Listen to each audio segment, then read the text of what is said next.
Hello everyone, and welcome to our first webinar about UNIO, today focusing on the 9320A SAM reference controller.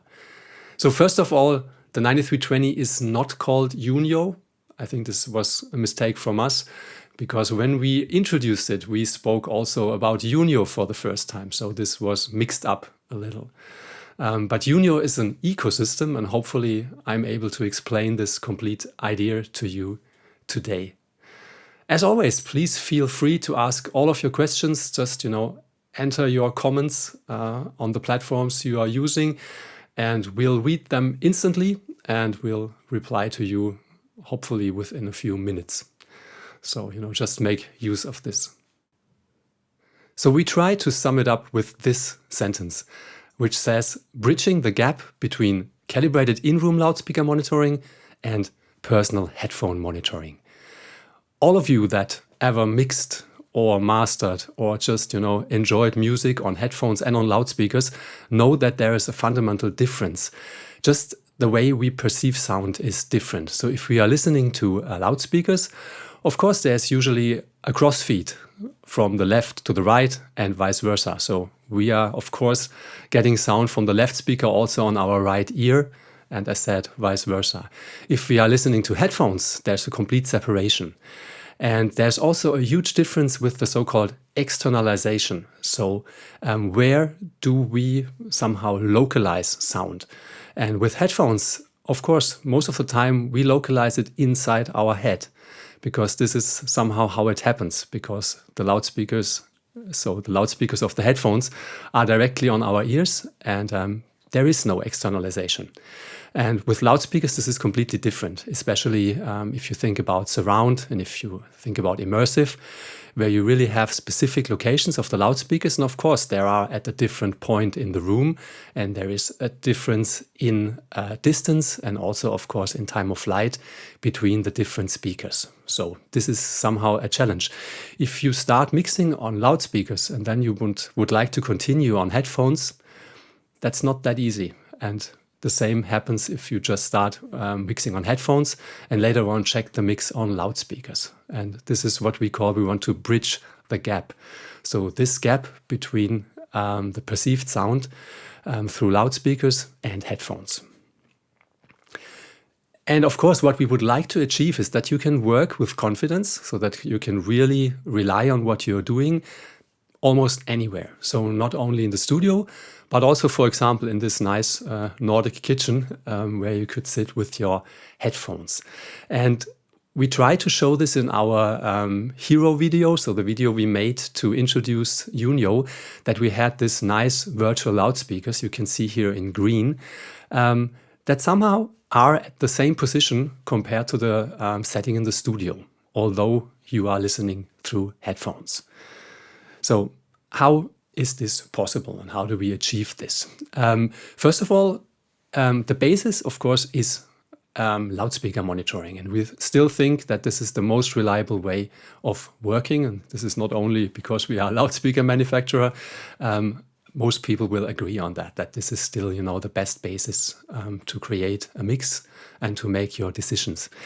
And because the room has a huge influence, all of you already know, we have our Genelec Loudspeaker Manager, now in version 5, which makes it possible to adapt the speakers to your room acoustics. So also to make sure that the acoustics don't, change the overall sound you get. And GLM allows it to have different setups. So starting from stereo, you could of course also work in mono if you like to, up to huge immersive setups like 714, 916, and even larger setups. And all of these setups will always make sure that every speaker gets a frequency response correction. So we will use filters to adapt to the room. So we measure the status quo of the speaker at his position, or I'm talking about a person, at its position. And this is the red curve you see here. And then we have the blue curve, the compensating filters. And the resulting one is green. And as you might know, or if you have seen already our webinars about GLM, the algorithm taking care of this calibration is quite intelligent. So we make sure that we only do things that make sense, from the perspective of physics. So for example, if there is a narrow, deep notch in the bass range, you cannot compensate for that with a filter. It's not possible. You will have to find a better positioning and do acoustical treatment. And therefore, we then can help you with the grade report. This is also one of the webinars. And if we now want to get similar results, or at least, for example, externalization and a reliable imaging, we can use our so-called Aural ID technology. And Aural ID starts with generating a so-called HRTF. I won't go into details here because there will be a separate webinar about only Aural ID. But to make this understandable in an easy way, everyone, of course, of us is hearing directions and can externalize sounds because the sound somehow is changed. For example, if it's coming from the front on axis, or if it's coming from the side, or if it's coming from behind, and of course also top, bottom, just because the shape of our upper torso and of course our ears. So these are the factors that influence the sound. And if you would like to make this possible to be reproduced with productions, somehow you should know how your head and your ears and your upper torso looks like. And then you can generate something that helps you to somehow simulate directions. And we use a principle that we shoot photos of your ears. You might know this from other HRTF tools as well. Usually photos are just used then to find the best match. So they have a few models and then they just select, okay, this is, for example, larger ear and has this shape. So let's go for model number 5.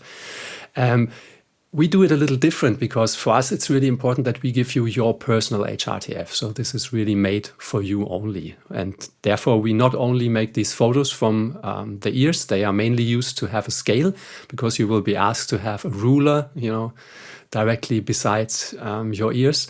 And the most important thing is a video. So as you can see here with Darren and Purang, you should have a second person, and this person will walk around you and will approach you and will also, for example, especially in the range of your ear, change the angles so that you can get a really detailed 3D model, which looks like this then. It's a little scary with this with this red and black thing. This is, for example, Ville, also one of my colleagues. And as I know him, I know that this looks absolutely realistic. Yeah?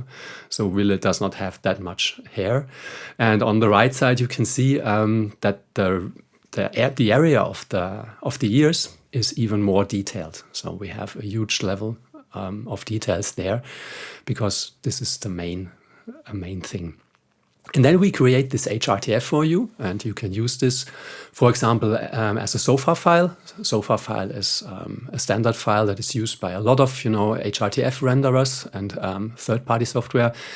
And you can, of course, also load the HRTF in our own Aural ID software, which will be released soon as version 2. And this software is very flexible because you can make use of, the huge amount of directions we can simulate. It's more than 800.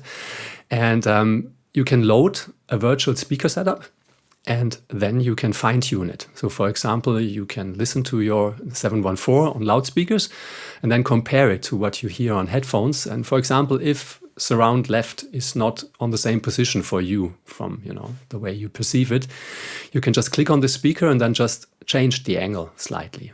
Or, can just change also, if you like, to the level slightly. So this is really flexible. And and you can just figure out that you can find an option that you really get a very similar impression between studio with loudspeakers and your headphones. And this, of course, then can help you later on. For example, if you have started a mix and then you're on the road, you're in a hotel room, and someone just wants to, get a revision of this mix, then you can do this on headphones, and you can get a really similar experience. Yeah, and now let's focus on today's main topic, which is our SAM reference controller, the 9320A, which somehow also is the heart of everything because it allows you, of course, to control GLM, to listen to loudspeakers, to listen to headphones, because it has a really, reference grade headphones output.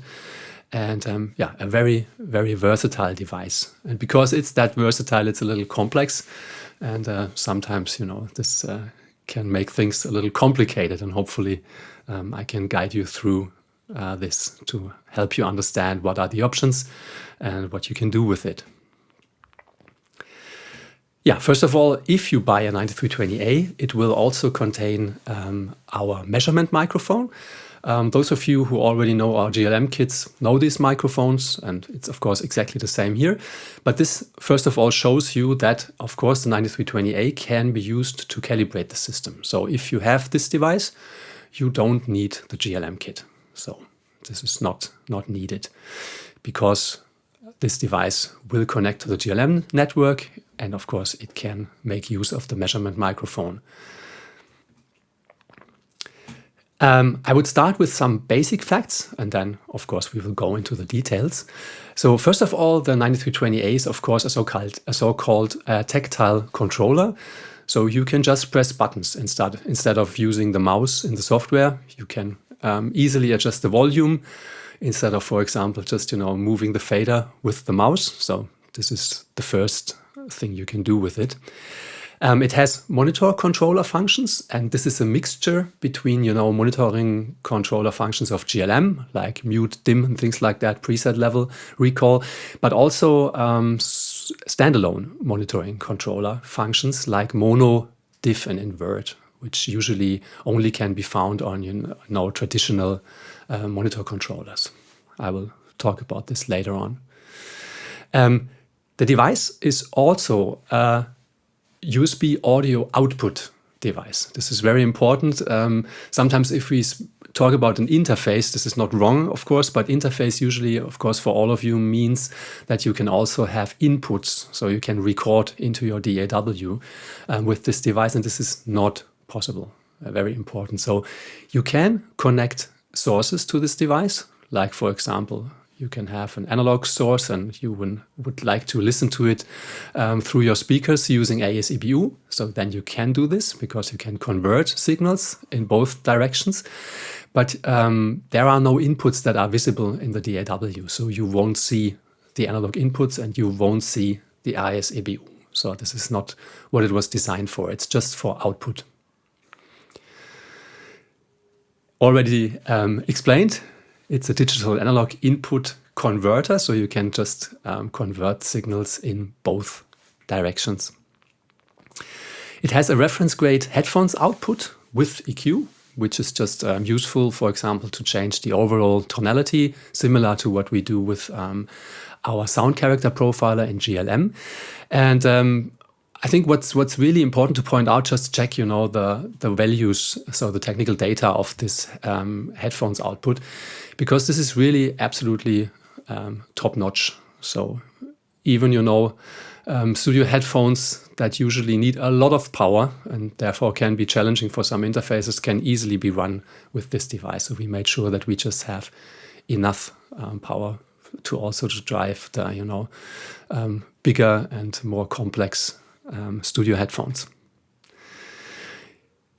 You can do a really flexible alignment of the outputs and inputs, which helps you, for example, that you have the volume knob at one position, and if you switch, you don't have any jumps in volume. So you can just make sure that analog and digital, for example, together with headphones just match. So this is also the reason why we don't have, for example, a separate controller for the headphones level, which usually can be found on a lot of interfaces, or that you have to switch to get to the headphones level. So if you just spend some time, usually it's already aligned very good from the start, but you can easily adjust this then to your needs. And of course, also the inputs can be trimmed. This is also sometimes useful. Yeah, then of course you can use the speaker calibration, as already mentioned, we need for GLM. And you can use calibrated listening levels, especially if you have digital signals and then you are working in a broadcast environment and you need, for example, loudness standards like R128. And I think a very interesting feature that you usually don't find in these devices, but I think it makes absolute sense because it's just made to protect your, hearing, which is a very, very, I think, important part of what we do. We have a so-called noise dose estimation, which just can detect how loud do you listen to something over which time, and this is then just showed to you. And I think all of you in a professional environment can make use of this, but also everyone who's just interested in how loud am I listening, and is this already in a critical range, or can I just say, yeah, that's fine, I'm safe here. So this is very important. So fantastic. Then let's start with looking at the device itself. We start with the backside, and you will see it's relatively clear. Everything is also, everything is written there. But still you will see you can do a lot of things with these inputs, outputs, and nice connectors. Use case 1 is very simple. So we just have a DAW, for example, and we connect the 9320 and use it as a stereo output device. This is how we show it here at USB audio. And then you can, of course, use all outputs of the 9320. So the headphones output, the analog output, and the digital output, for example, to connect 2 pairs of speakers. And and very important, so you can use the 9320 standalone, so the device only without GLM software and any further additions. But what's important, I just listed it here, the functions are then reduced. So you can use all headphones functions, that's clear. You can of course use the audio input and output. This is also then routable just with the device, so you don't need the software. You have the basic volume control functions, including mute, dim, preset, mono, diff, and invert. This is what I will talk about later. You can, of course, use the sound exposure, and you can monitor the SPL. But what's not possible, and this is somehow a compromise, but this had to be done, so you cannot switch different group settings, for example. So if you have different groups and want to switch them, you will need GLM. This is not possible with the device itself. Therefore, we always recommend to have GLM because it's free, so it does not make any sense to not use it. And GLM is also needed to configure the device, so otherwise you will have some issues. And this would be the classical setup now, that you have GLM, you have your DAW, you use, for example, stereo out. And then, of course, you can decide if you have, let's say, SAM speakers, which of course makes sense, then you can calibrate them, and these could be connected to the digital output. And then, let's say you have an analog pair as well, you could connect this to the analog outputs. You can, of course, also use 2 pairs of SAM monitors and have them both connected, then 1 pair to analog, 1 pair to output. And then, of course, you can use the headphones in addition. Then, as already mentioned, you could use Aural ID to get some externalization and to use an HRTF. This would still just work like this, that you configure everything and set it up on your computer, so that Aural ID standalone app will be available with version 2, is just at the end, for example, of your chain. So you can just route the DAW outputs, or also, for example, Apple Music and things like that, into Aural ID. And then you can output the stereo to the 9320. And then it's possible, for example, even to listen to 714 in a binauralised way, which is only stereo with the 9320. If you want to use real multi-channel playback with like I would say, for example, surround or immersive setups, then you would, of course, need an external interface because, as said, the 9320 can only do stereo. And at this moment, the 9320, of course, still is very useful because you can switch groups, you can control GLM, you can make all of your basic adjustments, but the audio is run through the interface, so through an external device. And it's also important, I did not mention that before, that the 9320, of course, is not capable of doing audio over IP. So although we have the network ports, you will see these are used for our GLM network, but it's not an AES67 device, for example. So if you want to use multi-channel, then you will have to use an external device. If this external device provides AES67, then you know we have the 9401, which allows it to connect all of our SAM monitors to AES67 as well, because this device is a bridge between AES67 and traditional AES-EBU. Yeah, back to the back side of this nice device. So as already said, we have these two RG45 connectors. The lower one is for the GLM network, the other one is just the terminator. So if you have really, really long cable runs, you can just use a terminator there. But only GLM network, no audio over IP. So just connect this, and then it's similar to what we already did with our, Genelec network adapter, so the GLM kit. You just run a daisy chain, so you go from the 9320 to the first device input, and then not input output. Here it's just RG45 1 or 2, and it's of course absolutely up to you which one you use. The order does not matter at all, but you just connect all your devices as a daisy chain with RG45 cables. Yeah, then we have the analog outputs, and they are symmetrical with TRS. So you would need TRS to XLR male cables to connect it to our speakers. Of course, this was a decision because the device should not be too huge, and if we would have used XLR for everything, then yeah, it's easily a little bigger then. So this is just the cable that you know it. So just make sure that it's a TRS cable, so also made for symmetrical connection, and then this goes to XLR male. They can be found at various dealers. It's no problem. And of course you connect each speaker to one output. Then we have the digital output, which is just a great addition, I think, because a lot of you always asked us, what should I use just for AES-EBU straightforward? And yeah, here you go. This is AES-EBU straightforward. So technically the best connection to SAM speakers because they operate in the digital domain already. And so there are no conversions anymore.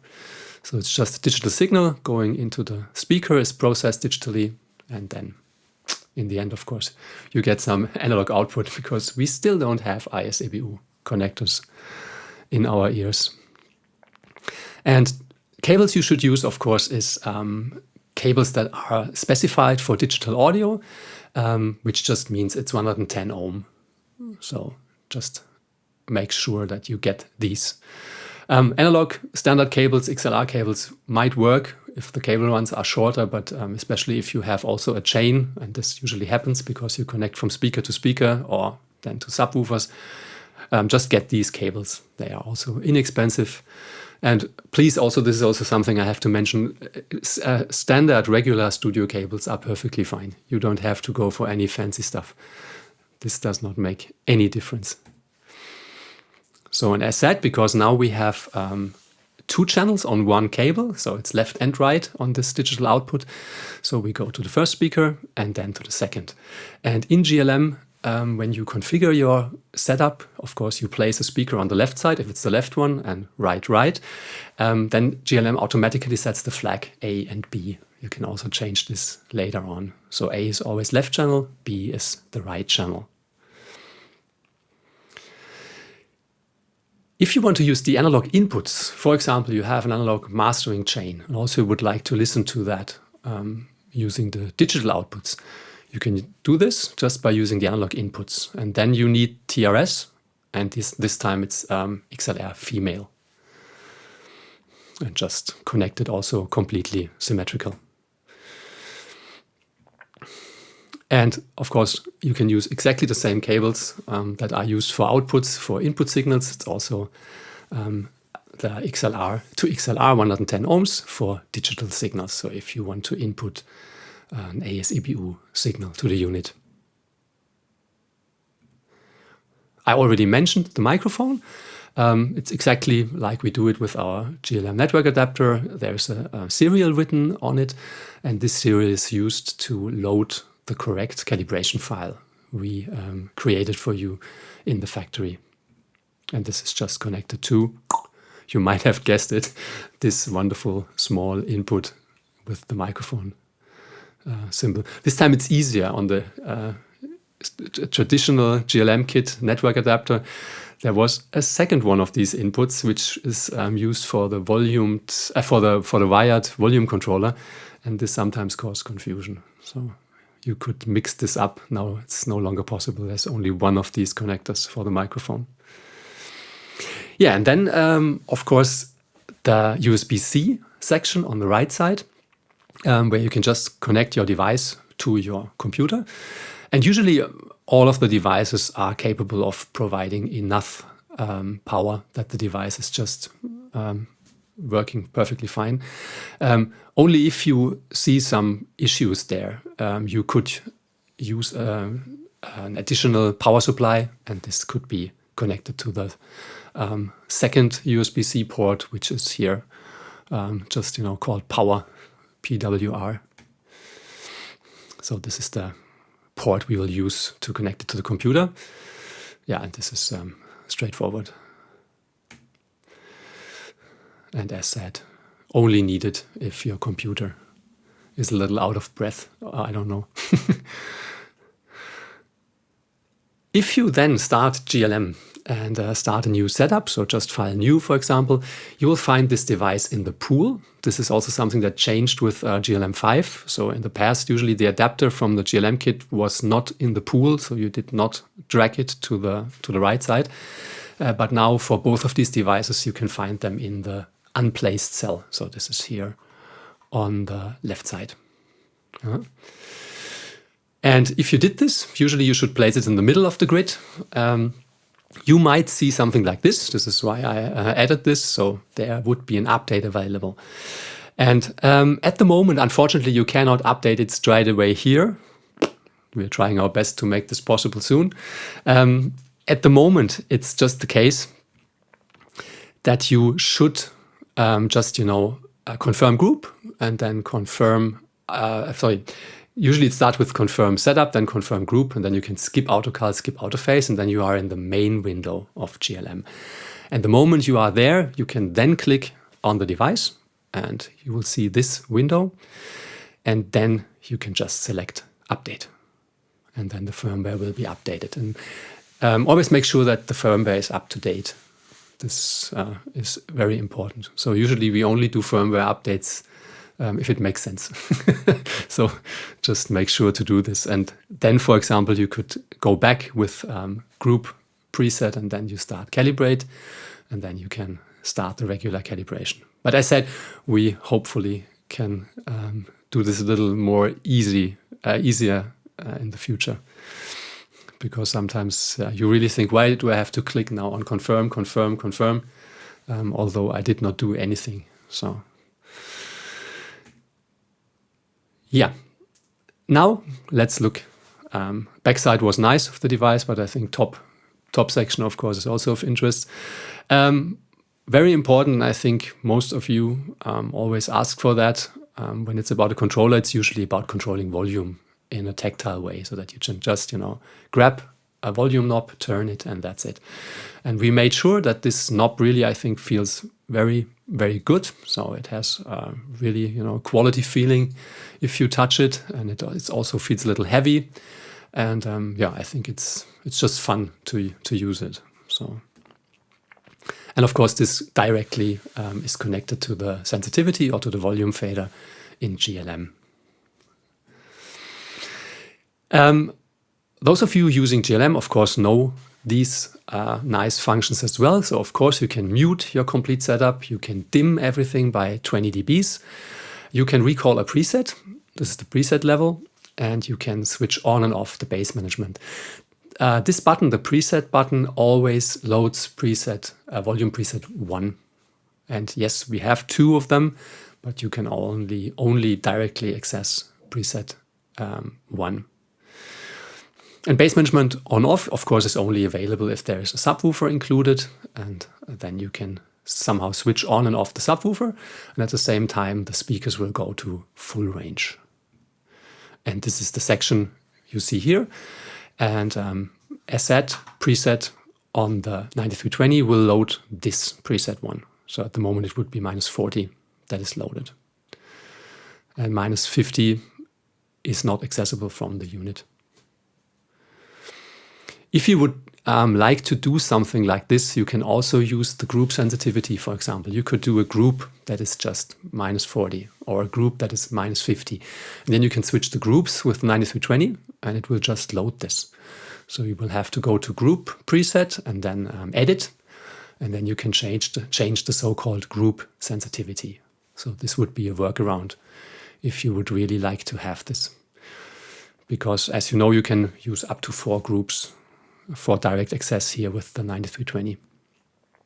And here you see, here you see them. So GLM itself can use more groups, but the first 4 are always accessible. And you can change the order of groups in GLM just by, command click on the name of the group, and then you can choose move up or down.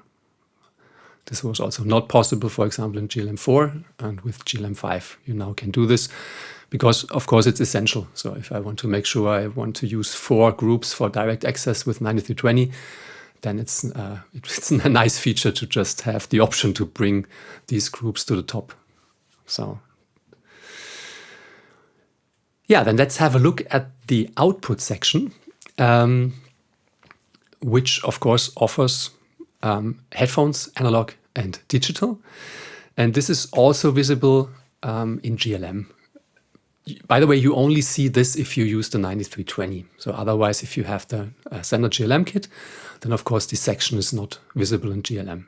Otherwise, the software is completely identical. So there are also no separate versions. It's just that the look changes slightly if you have the 9320 connected. And you can always see marked in green the output setting that is used at the moment. So this one would have analog selected at the moment. The moment you switch to the headphones output, the speakers will always be muted. This is just a decision we made because, of course, usually this is how it should be done. So usually it doesn't make any sense to listen to headphones and at the same time to speakers. There might be some things like you want to have a musician sitting next to you who's just, playing a brilliant guitar solo, and he wants himself screamingly loud, and you still want to listen to the speakers. But as said, this is not a recording interface, and the guitar player is not visible on the inputs. So unfortunately, this cannot be done here. This is more like from an engineer's perspective, so someone who's mixing and mastering. And the moment I switch to the headphones, I want to be sure that the speakers are turned off. Yep, and then you see, for example, now headphone would be selected in GLM. Speaking about the headphones output, I think it makes sense to have a look at these nice 3 functions we have available as monitor controller functions. So you can switch to mono, which of course I think is pretty clear. So you will hear a mono sum of left and right, and of course the level is adjusted so that it's the same level and loudness you had before with the stereo signal. And of course you can use this to check the mono compatibility, which still is important from time to time. And of course it can also be used to check the phantom center. So if you would make sure that the phantom center is precisely in the middle, for example, or if there would, some adjustments would be needed, then this is a really nice way of doing it. And as said before, these functions, so mono, diff, and invert, are completely standalone options, so they are not related to GLM. So this is happening with the signal processing in the unit itself.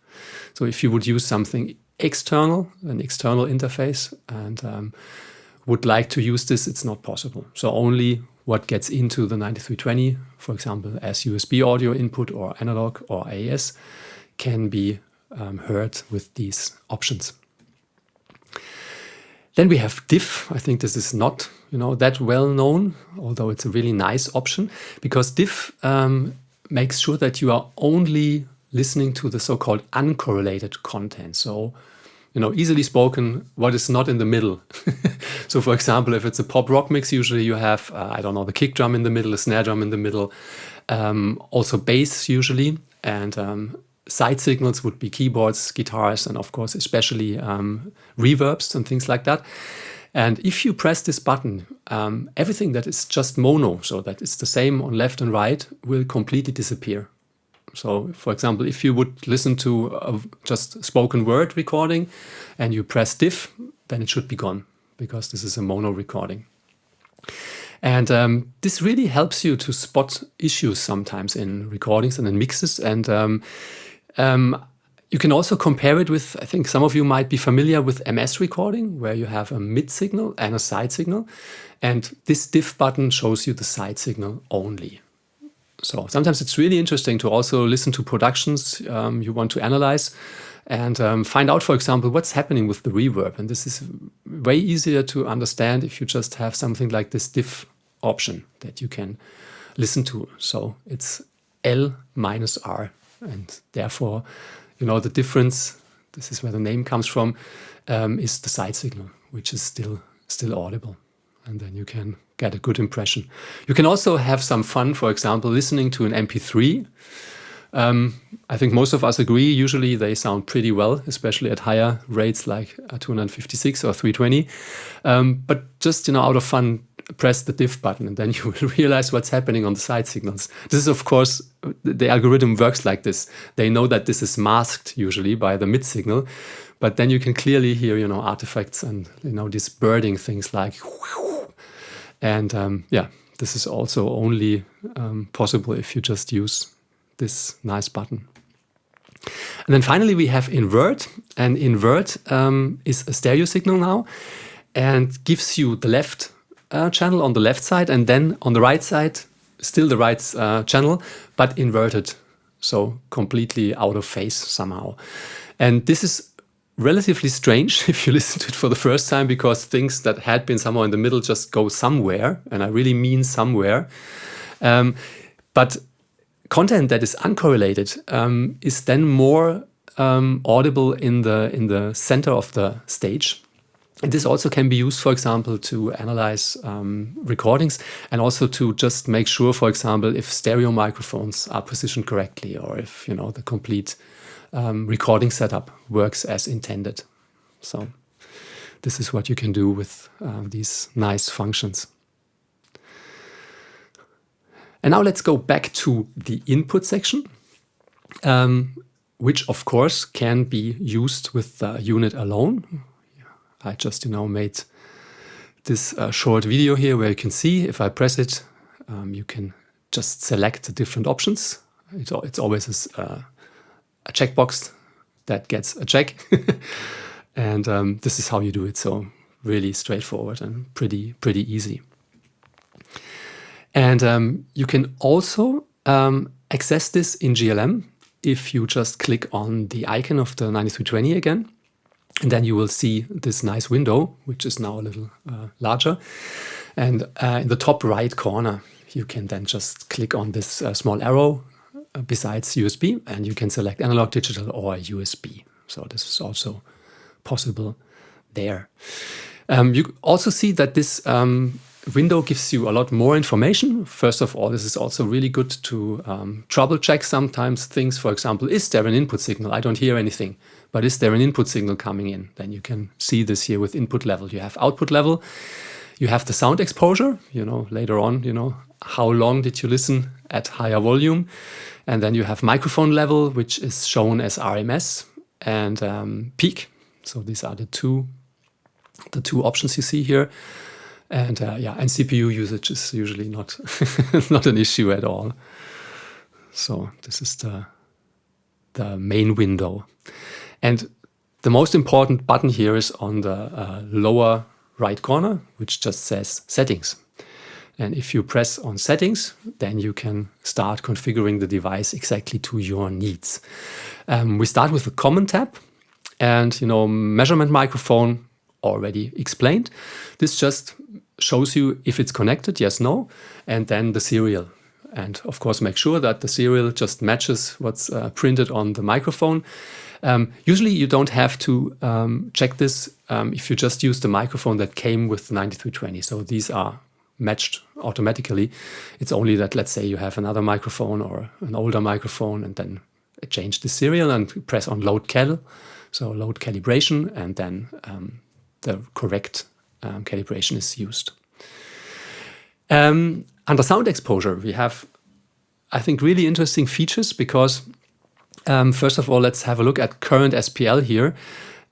We have SPL weighting now available, and a lot of you had always been a little confused that the reading of the GLM microphone was different compared to the reading of a real SPL meter or even, I don't know, a smartphone application. And this is because we never used a weighting. So this was always set, which means there is no weighting. And now you can just, switch between these. And I can just show you in a second, how they what the difference is between A, C, and Z. In this front line, we have the mode for the noise dose. So there are different standards. I can just open this. And for example, H870 is, I think, an ITU standard, which we would recommend to use. Other standards are OSHA. This is from the US, I think. And usually they just define, what is safe listening. So what SPL level over what time becomes critical. And sometimes, of course, these are studies, so they just try to do their best. But of course, there are different findings. So, for example, I think the Americans think that you can listen a little louder for a little longer compared to what the ITU is recommending. Yeah, so this is why we have H870 as the first standard. And I show you the values. Just for your understanding, because we sometimes get confused here, we have absolute sound pressure level, which can be measured. And then we have, of course, what we somehow perceive. So what is the loudness? So how does it feel for us? And this cannot be measured at all. The only thing that is absolutely obvious, that if you make tests, for example, people get different sine tones, and they just should make sure that they sound, for them, that they have the same loudness. So they should just make sure, for example, the 1 kilohertz thing should sound exactly the same loudness level-wise as, for example, 50 hertz or 80 hertz. And what happens is that we are way less sensitive in the bass. So you will need very, very, high levels to get the same feeling compared to this mid-range here. So these are the so-called curves of equal loudness.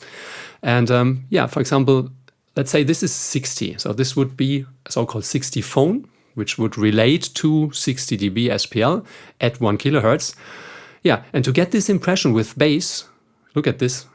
This is over 100, just to give you the same impression. And this is what can make things really complicated, because the way, for example, we also hear the tonal balance between mid-range and upper, mids, and bass changes. Also with listening volume. For example, the so-called dBSPL-A scale, which is used very often, originally was made for lower listening levels. Now we also use it for, traffic noise and things like that. This is already high noise, in my opinion, because it's more than 70 or 80 dBs. And originally, I think it was below 50. And then you have the other scale that is used for, let's say, concerts, for example. So these curves had the idea, for example, if we are not sensitive in the bass range, why should, for example, 100 dB at 80 hertz why should this have this impact? And they thought we want to represent how we perceive it, and therefore we will have to make sure that we reduce it, for example. So the set weighting we used, because a microphone is a technical device. A microphone device does not talk about loudness or phone. A microphone can just tell you, this is what I measured. So this is absolute the right value.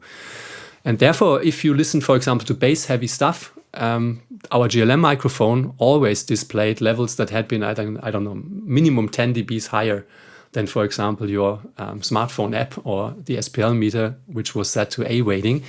And just because, you see that A weighting means that the bass is just not, weighted that much. It's just reduced. And there's also a huge difference if you then switch to C. And this is usually what is recommended for, higher listening levels.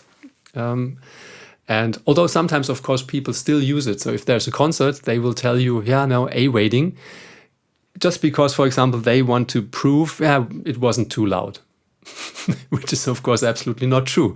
Because especially, let's say it was an EDM festival, you know where the stuff is happening in the bass range. And if you measure EDM with dB SPL A, then it's really not, I would say, not a realistic value that you get out of it. So therefore, you should use C. But as said, this is now possible with the 9320. You can select between these three. So you can just decide for yourself what you would like to listen to. And, back to these nice standards, just for example, that you see, this is one of the standards. And this is always, similar what they do. So, for example, they define what is safe. And in this standard, it was around 80 for 40 hours. This would be, the classical thing that you have 5 working days with 8 hours. And then you would, after this week, you could still say, okay, you can do this for years and it would not harm your hearing. If you go higher, for example, and you see this is pretty impressive. So, for example, something like 100 dBs, this is 19 minutes, which is nothing. And this is why I sometimes discuss with people also about, movie theaters and concerts and things like that. So I always have, my hearing protection with me, which gives me at least 15, or you could also get 25 dBs. Not for the lowest bass, because of course this is still coming through my body. But think about it. If you just attend a concert, which easily has 100 sometimes, easily, and the concert is 2 hours, this is not cool. I just have to put it like this. And it's, of course, nice that usually, of course, we can just handle it for some years. But it's also pretty obvious that a lot of people in their 40s nowadays just getting problems. And the good thing is, that for younger musicians, it's getting better again because they use usually the hearing protection or they use good in-ear monitoring, and then they can bring down everything. If you just played in the 70s in front of a Marshall wall, I think we had been here. So after 4.5 minutes, weekly doses is done. Problem is that the concert just, was 3 hours.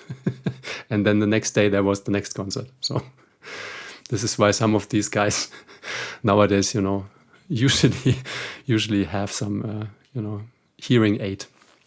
So just be aware of that. So just protect your hearing and just think about it. Is it really needed to mix on high levels? Usually it's not, because you have the best feeling for balance, usually around 70 to 75 dBs, which is absolutely fine. And then you also don't, get this listening fatigue, and you can reliably work, and you will still, be able to work when you are older than I am now. So this is just, I think, really important. And if you check our manual, then we show in detail, which are the numbers picked by these standards. For example, the mode 2 of this H87, this is a little, more carefully selected. It's only 75. And as said, for example, the US version is 90. I don't know, how you can select 90. And, and then you see, the critical hours. So the US really thinks that you can have 90 at 8 hours. Don't do this. And here is then what they define as, as really safe. So then there is no accumulation anymore. So if you're below that, for example, it stops just, adding your noise dose. That's the thing. Yeah, and here we go. Again, this is, where you can select the weighting for the microphone. And here, the noise dose is displayed. And of course, you can then reset it at any time. What's also cool, I think you know that, of course, if you just listen to loudspeakers, you can use your GLM microphone to somehow just monitor this SPL. And the microphones should, of course, then be relatively close to where you are. Otherwise, it can just, give you wrong values. For some people, for example, just hang it from above, and then it's very similar. And we can also offer this to you for the headphones, because if we know the sensitivity of the headphone, we can calculate that. We have the input, because the 9320 knows the input level. You just saw it, with this nice metering. And we know the output and we know the sensitivity. And then we can calculate, okay, this is a value of, let's say, 80 dBA. So just check, the manual of your headphones, or just, ask the manufacturer. Usually all of them can just tell you the sensitivity. Enter it here, and then you can also rely on that using headphones. And this is really cool, because usually this is a black box. If you are just listening to headphones, usually you don't know. Of course, for example, nice devices by Apple always tell me, you had been listening, it's way too loud. Although I just connected it, for example, to my car. So it's a really old-fashioned car, and I use a mini jack output, and then of course I have to bring it up. But still my phone thinks that I'm listening at full level all the time. This is so don't rely on these things. This is, I think, it's a better option. Yeah, and what you also can do is this user interface, the screensaver time. So you can go up to 600 seconds, which just means that the display, is turned on and off, just to also have longer lifetime for the display. And usually it's also a little annoying if the studio, is not that bright. Then it makes sense that it's just off. Therefore, for the same reason, you can also change the LED brightness. And if you like to, you can also decide that the LEDs should go off with the screen as well, so that it's completely then dark. And of course, the moment you touch something, it will come to life again. You have an EQ for the headphone section, which of course only affects the headphones output. And as you see, at the moment, it's pretty basic and similar to what we offer with the sound character profiler. So it's not, to do complex EQ settings, because usually we hope that a good, studio headphone already has a response that is absolutely acceptable and which works fine. But of course, we can discuss this in the future, because some of you already asked for that, if it would make sense to have a more complex EQ here. At the moment, this is what you can do. So you have two standard filters where you can just adjust the frequency, the Q, and the gain. And then we have slope, which just makes it possible, to change the tonality. And of course, sometimes also useful, especially if you had been to concerts too often or had the guitar amp standing on one side, you can change the balance, between left and right. So, and I'm not kidding here. Sometimes this can really be useful. For example, just if you have a flu or something. I know of people, and I sometimes have it myself. Then it's really off. And then this is pretty helpful. Okay, and then we have the I/O section. This is still the settings window. So there's a lot of stuff in it. And this is what I spoke about in the beginning. There you can adjust the level trims. So for the input section, analog, digital, USB, and for the output section, same here. And just use this, to just make sure that if you have adjusted a volume setting, it should, of course, give you similar loudness on the different outputs. That's the thing. And here in the end, we have something very important. that is sometimes causing a lot of confusion. This is why hopefully I can now just point this out to you, how to use this. This section shows you how you control the volume with this device. And there are two options. Option one is GLM fixed. And GLM fixed means the unit sends out full level. Yeah, so it's not attenuated completely. This is complete full level. And you are changing the volume with GLM. So comparable, for example, you just had a digital device sending out IS-EBU with full level, and then you changed the volume with GLM, with your GLM controller. With the volume controller and the GLM kit. This is what GLM fixed means. And the adjustable option means that the 9320 itself changes the volume. So it's then just reduced and scaled. So you get lower voltage output, technically spoken, if adjustable is selected. If you are using SAM speakers, of course, usually I would go for, or you have to go for GLM fixed, because this is the only thing that makes sense, because you want to have the signal at the full resolution, which means full level at the input of the speaker. Then it's just processed by the DSPs with highest resolution, and in the end, it's just then reduced again. So this is what you should select if you use SAM speakers. But if you use analog speakers as well, for example, 8020s, you still have them, you love them, which is great.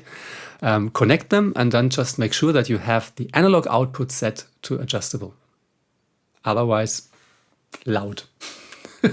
This is the only thing you really should be aware of. If you select GLM fixed and you connect a speaker that is not a SAM speaker, it can become a little louder. And then you could be happy if it's an 8020, because then it's still acceptable. But let's say you connect a 1234, then yeah, some contact with the other people living in your block, I would say. So GLM fixed should be used for all SAM speakers. Its volume is controlled with the GLM network. So of course the speakers also have to be connected to the GLM network with the RJ45 cables. And if it's an analog model or if it's a non-SAM model, then use adjustable. And if you would like to change this, you can always do this. And this is, I think, very useful to do this for every group, because sometimes you might have different group settings. You will have to go to group preset and then edit. And if you then click on this device, then you see this option. And you can not only select the master level control here, you can also define for the group input and output preset. And this is very, very useful, because this means you can switch a group and it will always, for example, select digital outputs. Or you can switch to a group that always has the analog outputs. You could make a group for example, your SAM speakers and a group for the 8020s. And they always would use the analog output. And then you don't have to switch anymore. You just select the group and everything is just set up correctly. You don't have to go to the output button and things like that. Yeah, and as said, just do this for every group. So go to group preset edit, click on the 9320, and then change input, output to your needs, and make sure that the master level control is set correctly as well. And we'll just end with showing you what you can also still display on the unit itself only if you press the menu button. This looks somehow like this. You can just, select a category and then just somehow enter the menu then. And most of the basic functions are available here as well. So you can also check this. But as said, for example, all of these things like master level control, which are really essential, only can be done with GLM. So I would highly recommend to use GLM together with this device. And because it just ends at -60 at the moment, this is a default setting we introduced with GLM 5, that we have a startup level. And this is very low with -60. But, with digital inputs at full level. Sometimes you work with -40 and -35 and things like that. This is why we selected -60. You can easily, of course, change this. You can just go to, the GLM menu and then just change the startup level. But I would always define it. It really makes sense. And just, always pay attention to digital signals at full level. So make sure you have this safety layer so that also, as said, you can also use group sensitivity. If you have a digital group, you can use group sensitivity, set it to -30, and then you already have some safety. That is very useful. And of course, you can also use the maximum level restriction, that the device just cannot go higher. And this is also possible if you store the settings to the speakers. Then you also have the startup level and you also have the maximum level restriction. Yeah, and somehow this is the end of this first part. And as said, there will be more. We have this nice graphic, and hopefully you now can already see what UNIO is all about. So as said, it's not a device, it's an ecosystem. So it's just an idea how we can make it even easier for you to work with reliable results on headphones, on speakers, and not only in the studio, but also in other environments as well.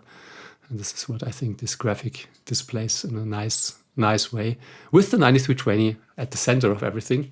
And this is why we started with it today. If you have any questions, as always, please just reach out to us and contact us under support@genelec.com. And we are almost always available and we are always fast. This is what I can say. We are really fast. So we have a great team. So thanks a lot for being with us today.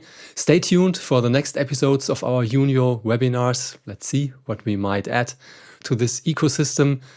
Enjoy the rest of the summer. Have a nice evening. Have a nice day wherever you are. See you soon.